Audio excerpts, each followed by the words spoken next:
Hello student, हम आज class 10 के समांतर श्रेणी के बारे में पढ़ेंगे। ये वाला हम लोग पूरा आसान भाषा में एकदम मक्खन के जैसा पूरा अच्छा तरीका से सीखेंगे कि समांतर श्रेणी किसे कहते हैं।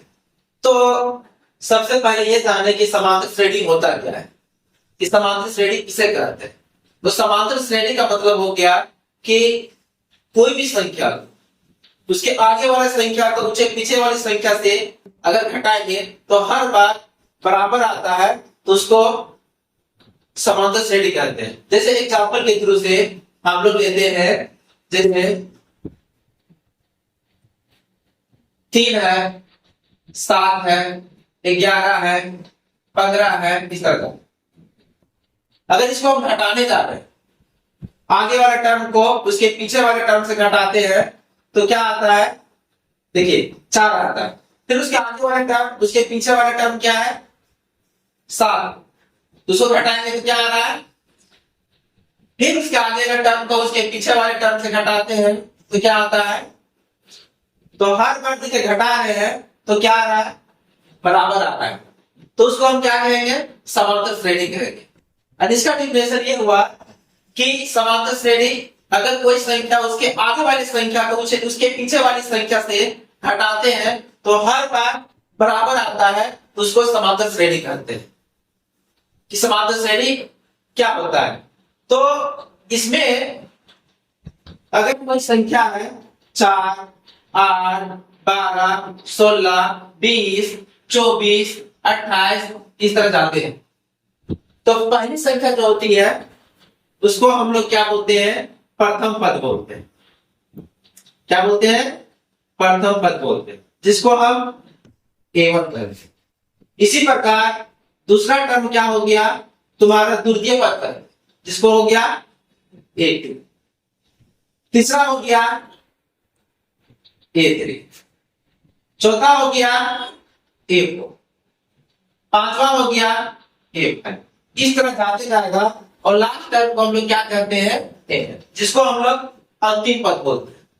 अगर कोई संख्या को इसी प्रकार हम लोग कोई संख्या को उसके आगे वाली संख्या जैसे A2 माइनस A1 को घटाते हैं तो हर बार क्या होगा, बराबर आएगा, तभी इसको हम समांतर श्रेणी। अगर नहीं आएगा तो उसको हम समांतर श्रेणी नहीं कहेंगे। यानी आगे वाले टर्म को उसके पीछे वाले टर्म से घटाएंगे तो हर बार क्या आना चाहिए, इक्वल होना चाहिए, तब उसको हम क्या कहेंगे, समांतर श्रेणी कहते हैं। अब हम लोग यहाँ पर डी लिखे, डी का मतलब क्या होता है, डी लिखे हैं, डी का मतलब क्या होता है। अगर आगे वाले टर्म को उसके पीछे वाले टर्म से घटाते हैं तो बराबर आता है, तो ये संख्या जो कहलाती है इसको बोलते हैं सार्वंतर। इसके बीच में क्या अंतर पाया गया, इसी को बोलते हैं हम सार्वंतर। इसके बाद हम लोग इसका चैप्टर में जो है क्लास 10 के जो चैप्टर एक्सरसाइज 5.1 हम लोग पढ़ेंगे। इसमें क्या होता है, कौन एपी में है और कौन एपी में नहीं है। इसमें देखिए सबसे पहला फर्स्ट टर्म मेरा A1 कितना है, 5 है। A2 कितना है मेरा, 10 है। A3 कितना है, 15 है। A4 कितना है, 20 है। A5 कितना है, 25 है। इस तरह है। अगर हम इसमें आगे वाले टर्म को उसके पीछे वाले टर्म से घटाते हैं तो देखिए क्या आ रहा है, 5 आ रहा है। फिर इसके आगे वाले टर्म को इसके पीछे वाले टर्म से घटाते हैं तो क्या आ रहा है, 5 आ रहा है। अब इसमें एक कॉन्सेप्ट हम लोग देख रहे हैं कि देखिए A2 अगर निकालते हैं, A2 निकालते हैं तो हम अगर A को, ये पहला टर्म तुम्हारा A ही कहलाता है, और A और D को जोड़ते हैं, A और D को जोड़ते हैं तो आपका कितना आता है, दूसरा टर्म आता है। उसी प्रकार अगर A3 रहता है तो देखिए A3 माइनस 1 इंटू डी कीजिए तो आपका A प्लस 2D आता है।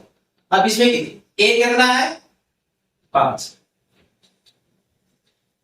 हाँ। ये 3 है तो 3 माइनस 1 इंटू डी, तो यहाँ पर हुआ a प्लस 2d। अगर 3 लेते हैं तो इसका एक कम होता है, हाँ 3 लेंगे तो यहाँ पर 2 लेगा, तो 1 प्लस 2d, तो मेरा d कितना है 5, तो 5 प्लस 10, ये 3 आपका कितना हो गया 15, ये 3 आपका कितना हो गया 15। देखिए तीसरा टर्म में कौन सी है 15। अगर हम a 4 निकालें, a 4 निकालें तो इससे एक कम a प्लस 3d।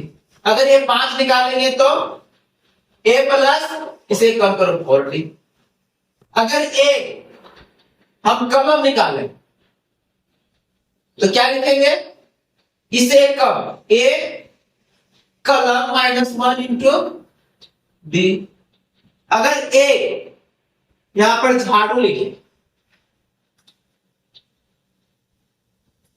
तो क्या लिखेंगे, a झाड़ू में ये कम कर दो इंटू डी। इसी प्रकार अगर हम ए एन लिखेंगे, इसको क्या कहते हैं a plus N minus 1 into D, यानी इसमें एन करते हैं। अब इसमें बोला जा रहा है कि ए एन है क्या, तो ए एन में पहला एन हो गया आपका अंतिम पद, ए हो गया पहला पद यानी प्रथम पद, और डी हो गया सार्वंतक, और एन हो गया आपका पदों की संख्या। एन हो गया आपका पदों की संख्या। आप लोग का नोट करना है तो नोट कर सकते हैं। आज हम क्लास यहीं पर समाप्त करते हैं, कल हम एक्सरसाइज 5.1 स्टार्ट करेंगे। Thank you.